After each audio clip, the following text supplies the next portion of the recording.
জানি না কবে হবে, এই একটা আশা, জানি না কবে হবে।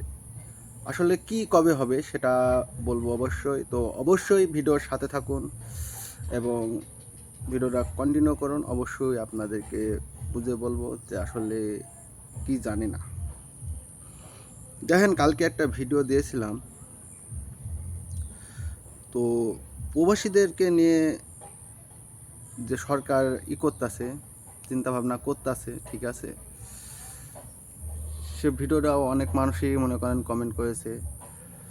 কেউ মনে করেন শুভ সকাল মেরেছে, অথবা ভিডিওটা কেউ ফুল দেখেনি, না দেখে মনে করেন এরকম শুভ সকাল শুভ সন্ধ্যা বলে মনে করেন করেছে।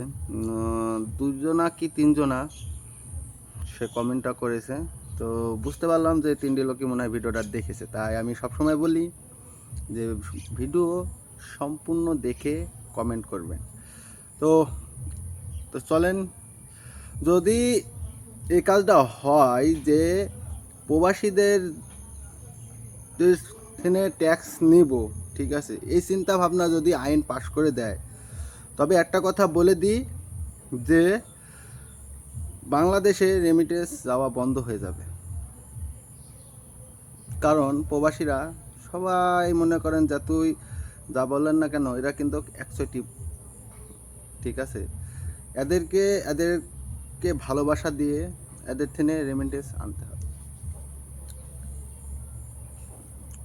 কারণ এরা যদি রেমিটেন্স একবার শাটডাউন করে দেয়, তো বুঝতে পারছেন বাংলাদেশের কী অবস্থা হতে পারে। তো বেশি দিনের ঘটনা না, অল্প কিছু দিনের ঘটনা। একবার হয়েছে, এর আগেও একবার দিয়েছে, ঠিক আছে, এরকমই হবে। তবে বলবো যে বাংলাদেশের সরকারের কাছে একটা অনুরোধ থাকবে যে আপনারা প্রবাসীদের দিকে একটু ফোকাস দেন, তাহলে অনেক ভালো হবে। দেশ উন্নতি করতে আরও ভালো করবে, আপনাদের রেমিটেন্সের অভাব হবে না। প্লাস আর একটা খাতের দিকে যদি কথা বলি, সেটা হচ্ছে কৃষিখাত। সেই কৃষিখাতটাকে অবশ্যই ফোকাস দিতে হবে।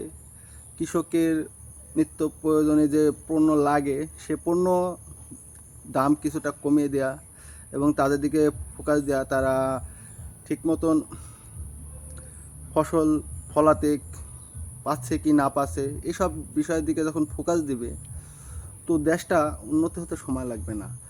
এখন আজকে টাকা আছে, মনে করেন কোটি কোটি টাকার মালিক, সবাই টাকার মালিক হয়ে গেছে। এবার ফসল ফলানি বন্ধ হয়ে গেছে, কারণ আমার টাকা আছে। তো সবারই যখন টাকা আছে, সবাই কাজ কাম বন্ধ করলে, যদি বন্ধ করে দেয়, কৃষক ফসল ফলানি বন্ধ করে দিল, শিল্প কারখানা বন্ধ হয়ে গেল, এক কথা সব কিছু বন্ধ হয়ে গেছে, কারণ সবাই কোটিপতি হয়ে গেছে।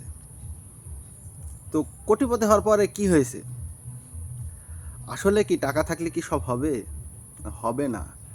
কারণ কৃষক যদি ফসল ফলানি বন্ধ করে দেয়, চিন্তা করেন না যে আপনি কোটি টাকার মালিক, ঠিক আছে, যে আপনি খেয়ে বেঁচে থাকবেন টাকা দিয়ে কিনে, কতদিন খাবেন আর কোথায় পাবেন? তো অতএব কৃষি খাতের দিকে ফোকাস দেওয়ার চেষ্টা করুন এবং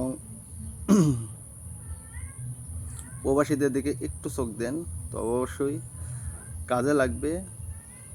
তবে কৃষকের দিকে ফোকাসটা দেওয়া অবশ্যই বেশি জরুরি, কারণ তারা ফসল উৎপাদন করে, অনেক পরিশ্রম করে, কিন্তু ন্যায্য মূল্যটা পায় না, ঠিক আছে।